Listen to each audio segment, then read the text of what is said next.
ನಮ್ಮದು ಕಬ್ಬೂರು ಹೊಸೂರು ಅಂತ ನಮ್ಮ ಕಡೆ ಬಂದು 18 ಜನ ಸೇರಿಸಿ ಅಷ್ಟ್ರದ್ದು ಗ್ರೂಪ್ ಮಾಡಿದ್ರಿ ಅವರು. ಮಾಡಿದ ತಕ್ಷಣ ಏನು ಮಾಡಿದ್ರು 35,000 ತೆಗೆದು ಅವ್ರ ಅಕೌಂಟಿಗೆ ನೆಫ್ಟ್ ಮಾಡಿಸ್ಕೊಂಡ್ರು. ಫಸ್ಟ್ ನಮ್ಮ ಅಕೌಂಟಿಗೆ ಹಾಕಿಸಿ ನಮ್ಮ ಅಕೌಂಟಿಂದ ಅವ್ರ ವೀರ ಮಯೂರ್ ಕಂಪ್ನಿಗೆ ನೆಫ್ಟ್ ಮಾಡಿಸ್ಕೊಂಡ್ರು ಅಮೌಂಟ್. ಆಮ್ಯಾಗ ಏನು ಮಾಡಿದ್ರು 3-4 ಕಂತು ಕಟ್ಕೊಂತ ಬಂದ್ರು ಅವರು. ಕಟ್ಕೊಂತ ಬಂದಾದ ತಕ್ಷಣ ಈ ಕಡೆ ಏನು ಮಾಡಿದ್ರು ಈ ಪುಣ್ಯಾತ್ಮ ಹಾಕ್ಯಂಡ ಹೋದವು ಅಷ್ಟು ಅಮೌಂಟ್ ಮಾತ್ರ. ಮತ್ತು ನಮ್ದು ವೈಯಕ್ತಿಕನೂ ಅಮೌಂಟ್ ಇಸ್ಕೊಂಡ್ರು ಅವ್ರು. ಹೆಂಗಂತ ಇಸ್ಕೊಂಡಂದ್ರೆ ಇಲ್ಲಮ್ಮ ನಿಮ್ಮ ದುಡ್ಡು ಈಗ ಕೊಡು, ಅಮೌಂಟ್ ಎಷ್ಟೈತೆ ನಿನ್ನ ಕಡೆ ಕೊಡು, ಅಷ್ಟು ನಿನಗೆ 1 to ಡಬಲ್ ಮಾಡಿಕೊಡ್ತಾನೆ ಅಂದರು. ಅವಾಗ ನನ್ನ ಮಕ್ಕಳು ಸಣ್ಣರಿದ್ರು, ನನಗೆ ಎಜುಕೇಷನ್ ಅಂತ ನನ್ನ ಮಕ್ಕಳಿಗೆ ಇಟ್ಟಿದ್ದೆ. ಅದು ಏನಾಗ್ಬಿಡ್ತಂದ್ರೆ ಬಿಡು, ನನ್ನ ಆಸೆ ಏನಾಗ್ಬಿಡ್ತಂದ್ರೆ 70,000ಕ್ಕೆ 140,000 ಆಕತ್ತೆ ಅನ್ಕೊಂಡ್ಬಿಟ್ಟು ಏನು ಮಾಡ್ಕೊಂಡು ಅವ್ನಿಗೆ ಅಮೌಂಟ್ ಕೊಟ್ಬಿಟ್ಟೆ. ಅದನ್ನು ನಾನು ಕೋಚಿಂಗಿಗೆ ಹಾಕ್ಬೇಕು ಅನ್ಕೊಂಡೆ, ಕೋಚಿಂಗಿಗೆ ಅಮೌಂಟ್ ಇಲ್ದಂಗೆ ಆಗ್ಬಿಡ್ತು. ಅವಾಗ ಭಾಳ ಪರಿ ಬೇಡ್ಕೊಂಡೆ, ಅಮೌಂಟೇ ಕೊಟ್ಟಿಲ್ಲ ಇವರು. ಅಂದರೆ ನನ್ನ ಮಕ್ಕಳ ಎಜುಕೇಷನ್ನ ಭಾಳ ಹಾಳು ಮಾಡ್ದಂಗೆ ಆಯ್ತು ಅಷ್ಟೇ ಸರ್. ಯಾಕಂದರೆ ನಮ್ಮನ್ನೆಲ್ಲ ಒಂದು ಸ್ವಲ್ಪ ನಂಬಿಸಿ ಮೋಸ ಮಾಡ್ದಂಗೆ ಆಯ್ತು ಇವ್ನು ಮಾತ್ರ. ಟೋಟಲಿಯಾಗಿ 5 ಲಕ್ಷ ಅಮೌಂಟ್ ಮಾತ್ರ ನಮ್ಮ ಊರಿಂದ ಇವನ್ನ ಫ್ರಾಡ್ ಮಾಡ್ಯಾನ ಅಷ್ಟೇ. ಈಗ ಬೇರೆ ಊರಿಂದ ಎಷ್ಟು ಇನ್ನೂ ಜಾಸ್ತಿ ಐತಿ, ನಮ್ಮ ಊರಿಂದ 5 ಲಕ್ಷ ಆಗೈತ್ರಿ ಈಗ ಅಮೌಂಟು. ಏನು ಹೇಳಿದ ಅಂದ್ರೆ ಸರ, ನಿಮ್ಮ ಒಬ್ಬರ ಅಕೌಂಟಿಂದ 1 ಲಕ್ಷ ರೂಪಾಯಿ ನನ್ನ ಅಕೌಂಟಿಗೆ ಹಾಕಿದ್ರಿ ಅಂದ್ರೆ ನಿಮ್ಗೆ 1 to ಡಬಲ್ ದುಡ್ಡು ಆಗುತ್ತೆ. 850 ದಿನ ವರ್ಕಿಂಗ್ ಡೇಸ್ನ ನಾವು ಅದರಲ್ಲಿ ನಿಮ್ಗೆ 1 ಲಕ್ಷಕ್ಕೆ 1 ಲಕ್ಷ ಬರುತ್ತೆ ಅಂತ ಹೇಳಿದ್ನು ರೀ. ಅದೇ ರೀತಿ ನಮ್ಮ ಮನೆಯವರು ಫಸ್ಟಿಗೆ ನಮಗೂ ಮಾಡಿಸಿದ್ನು ರೀ. ಫಸ್ಟಿನ ದುಡ್ಡು ನಮಗೆ ಕೊಟ್ಟಿಲ್ಲ ಅಂತ ಅಲ್ಲ, ಫಸ್ಟಿನ ದುಡ್ಡು 850 ದಿನ ಪೂರ್ತಿ ಆಗು.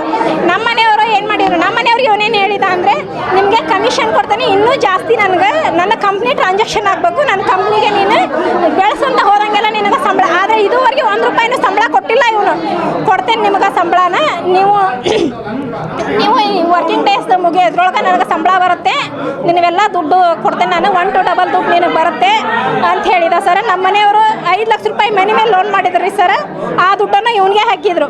ಆಮೇಲೆ ನಮ್ಮ ಮನೆಯವ್ರು ಲೋನ್ ಮಾಡಿ ಒಂದು ಕಾರ್ ತೊಗೊಂಡ್ರಿ ಸರ್, ಆಲ್ಟೋ LXi ಅಂತ ಹೇಳಿ. ಆ ಕಾರ್ ತೊಗೊಂಡ್ರೆ ಇವನೇನು ಮಾಡಿದ, ಇಲ್ಲ 1 ವರ್ಷ ಓಡಿಸಿದ್ರಿ ಕಾರು.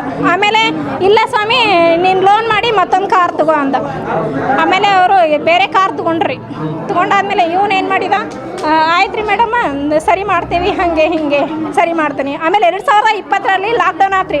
ಆವಾಗ ಜನಗಳ ದುಡ್ಡಿಗೆ ಸ್ವಲ್ಪ ಲಾಕ್ಡೌನ್ ಆತಲ್ರಿ, ಇವನು ಹೆಣ್ಮಕ್ಳು ಸಂಘ ಮಾಡಿಸಿದ್ರು. ಒಂದು ಸಂಘದಲ್ಲಿ 5 ಜನ 10 ಜನ ಹಿಂಗೆ ಗ್ರೂಪ್ ವೈಸ್ ಮಾಡಿದ್ರಿ ಸರ್.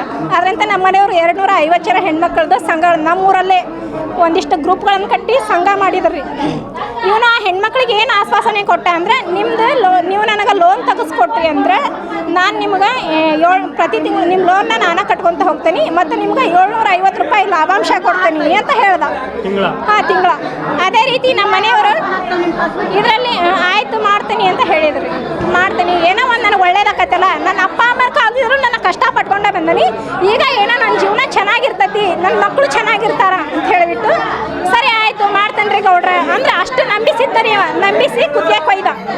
ಆಯಿತು ಸರಿ ಮಾಡ್ತಾನೆ, ಇವತ್ತು ಮಾಡ್ತಾರೆ. ನಾನು ಹೇಳಿದ್ರೆ ರೀ ಏನೋ ಒಂದು ಪ್ರಾಬ್ಲಮ್ ಸರ್, ನಮ್ಮ ಊರಿಂದ ಟೋಟಲ್ 42 ಲಕ್ಷ ರೂಪಾಯಿ. ಹಾಂ, ನಮ್ಮೂರಿಂದ ರೀ ಸರ್. ಬೇರೆ ಎಲ್ಲ ಅವನು ಇವಾಗ ಏನು ಹೇಳ್ತಾ ಇದ್ದಾನಂದ್ರಿ ಸರ್, ನಿನಗೆ ಬರ್ಬೇಕಾಗಿರೋದು ಬಂದೈತಿ, ನಾನಿನ್ನು ಕೊಡೋದಿಲ್ಲ, ಹೆಣ್ಮಕ್ಳ ಸಂಘದಷ್ಟು ಐತಿ, ಸಂಘ ನಾವು ಕ್ಲೋಸ್ ಮಾಡ್ತೀನಿ, ನನಗೆ ಟೈಮ್ ಬೇಕು. ಹಾಂ, ಟೈಮ್ ಅಂದರೆ ನಿನಗೆ ಎಷ್ಟು ದಿನ ಬೇಕಪ್ಪ ಅಂದ್ವಿ. ಇವಾಗ ನಾವು ಅವ್ನು ಹಿಡ್ದಿರೋದು 3ನೇ ಸಾರಿ ರೀ. ಒಂದು ಸಾರಿ ಹುಬ್ಳಿ ಹತ್ರ ಸಿದ್ದಾರೂಢ ಮಠದಲ್ಲಿ ಹಿಡಿದ್ವಿ. ಅವತ್ತು ಕೂಡ ಹಿಂಗೆ ಸಿಕ್ಕಾದ್ಮೇಲೆ ಆಶ್ವಾಸನೆ ಕೊಟ್ಟ. ಎಲ್ಲ ಜನರು ಸೇರಿದ್ರು. ಆಯಿತು, ಜನಗಳ ಮಾತು ಮೀರಬಾರ್ದು ಅಂತ ಹೇಳಿ ಒಪ್ಕೊಂಡ್ವಿ. ಆನಂತರ ಮೆಳ್ಳಗಟ್ಟಿಗೆ ಒಂದು ಸಾರಿ ಹೋದ್ವಿ. ಎಲ್ಲ ಇದೇ ಜನಗಳನ್ನ ಕರ್ಕೊಂಡು ಹೋಗಿದ್ವಿ. ಅವಾಗೂ ಏನು ಹೇಳ್ದ, ಇಲ್ಲ ನಂದು ಆಸ್ತಿ ಐತಿ, ಪ್ರಾಪರ್ಟಿ ಅದು ಐತಿ, ಇದು ಐತಿ, ಮಾರ್ತೀವಿ, ಮಾರಿ ನಾವು ಸರಿ ಮಾಡಿಕೊಡ್ತೇವೆ, 1 ತಿಂಗಳು 2 ತಿಂಗಳು ಅಂದ್ರೆ ಸೌಣೂರು ಸ್ಟೇಷನಲ್ಲಿ ಕೇಸ್ ಮಾಡ್ದ. ಆಯಿತು ಅಂತೇಳಿ ಅಲ್ಲಿ ಕೂಡ ಕೇಸ್ನ ಮುಂದುವರಿಯಾಗತ್ತೈತಿ. ಆಮೇಲೆ ಲಾಸ್ಟ್ ಟೈಮ್ ಇವನು ಹುಬ್ಳಿ ಹತ್ರ ಯಾವುದೋ ಪಾರ್ಕ್, ಅಕ್ಷಯ್ ಪಾರ್ಕ್ ಹತ್ರ ಸಿಕ್ಕ. ಅಲ್ಲಿ ಕೂಡ ಲೊಕೇಶನ್ ಹಾಕಿ ಹಿಡಿದ್ವಿ. ಸಿಕ್ಕಾದ್ಮೇಲೆ ಅಲ್ಲಿಂದ ಕಡೂರಿಗೆ ಕರ್ಕೊಂಡು ಹೋದ್ರು ನಮ್ಮ ಮನೆಯವರು. ಕಡೂರಿಗೆ ಕರ್ಕೊಂಡು ಹೋದಾಗ ಇವನ್ನ ಏನು ಒಂದು ಪೆಟ್ಟು ಹಾಕಿಲ್ಲ. ಯಾಕಂದ್ರೆ ದುಡ್ಡು ಹಾಕಿರೋದು ನಮ್ಮ ಸಿಟ್ಟು, ನಾವು ಹೊಡಿತೀವಿ, ಹೊಡೆಯೋದು ನಮ್ಮ ಕರ್ತವ್ಯ.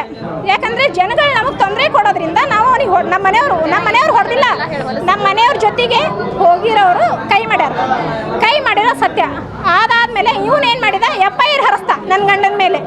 ಯಪ್ಪ ಇವ್ ನಾನು ಕಿಡ್ನ್ಯಾಪ್ ಮಾಡೋಣ, ಕಿಡ್ನ್ಯಾಪ್ ಕೇಸು ನಂಬರ್ ಇಲ್ಲದೆ ಇರೋ ಕಾರ್ ಮೇಲೆ ನಾನು ಹಾಕೊಂಡು ಹೋಗ್ಯಾರ ಅಂಥೇಳಿ ಮೈಲಾರಪ್ಪ ಅನ್ನೋ ಒಂದು ಕಡೆ ಕೇಸ್ ಕೊಡಿಸಿದ. ಆ ಕೇಸನ್ನು ಹ್ಯಾಂಡಲ್ ಮಾಡ್ತಾ ಇದ್ದಾರೆ ಇವಾಗ. ನಮಗೆ ಈ ಜನಗಳಿಂದ ಮುಕ್ತಿ ಕೊಡ್ಬೇಕ್ರಿ. ಜನಕ್ಕೆ ಸಂಘದ ಲೋನ್ನ ಕ್ಲಿಯರ್ ಮಾಡಿ ಹೋಗ್ಬೇಕು. ಅವನ ವೈಯಕ್ತಿಕ ಕೊಡಬೇಕು.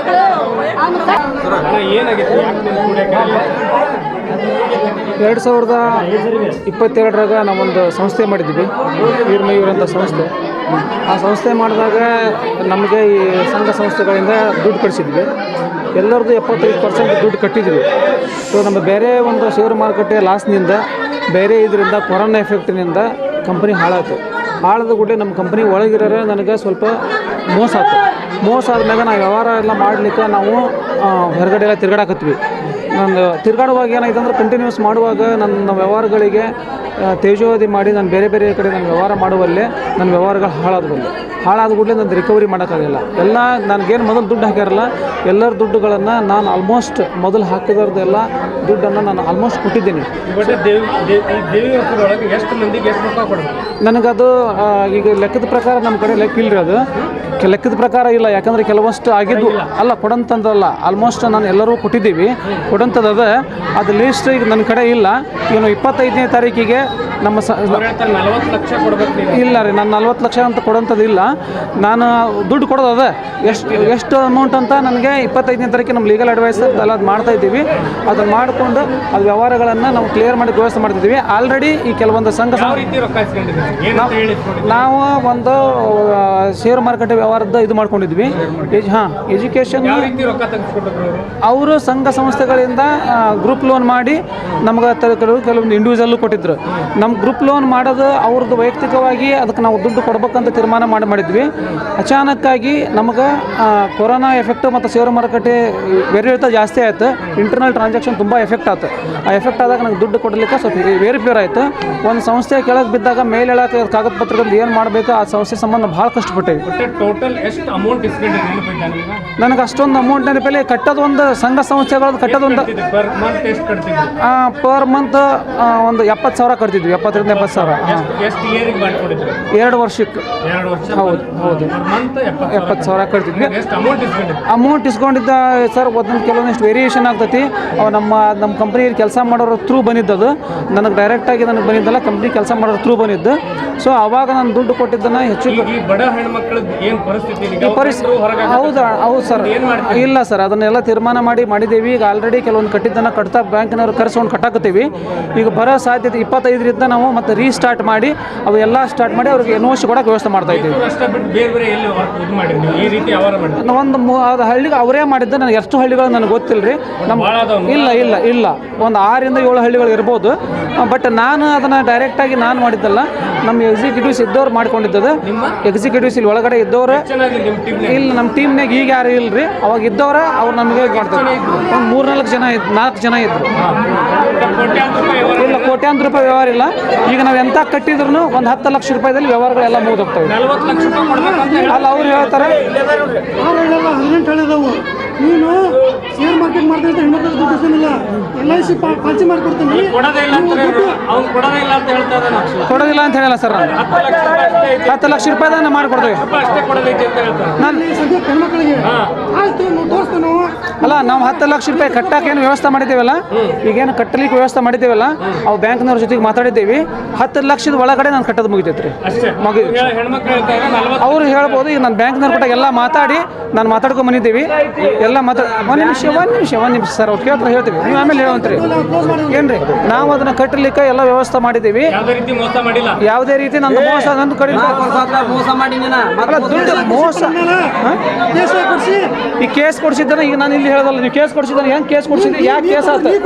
ಕೇಸ್ ಯಾರು ನಾನು ಕೇಸ್ ಈಗ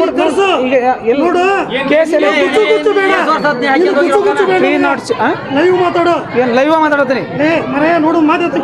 ಹಿಂಗೆ ಮಾತಾಡಿದ್ರೆ ಏನು ಮಾತಾಡ ಸರ್? ನೀವು ಲೈವ್ ತೊಗೊಂಡಿರ್ತಾನೆ, ಮತ್ತು ಲೈವಲ್ಲಿ ಹಿಂಗೆ ಮಾತಾಡಿದ್ರೆ ಏನು ಮಾಡಲಿ ನಾನು? ಸರ್, ನಾವು ಯಾರಿಗೆ ಹೆಣ್ಮಕ್ಳಿಗೆ ನಾನು ವೈಯಕ್ತಿಕವಾಗಿ ಡೈರೆಕ್ಟಾಗಿ ಮೋಸ ಮಾಡ್ಬೇಕಂತ ಏನು ಮಾಡಿಲ್ಲ ಸರ್. ಅದು ಅವಾಗ ಆದಾಗ ನನಗೆ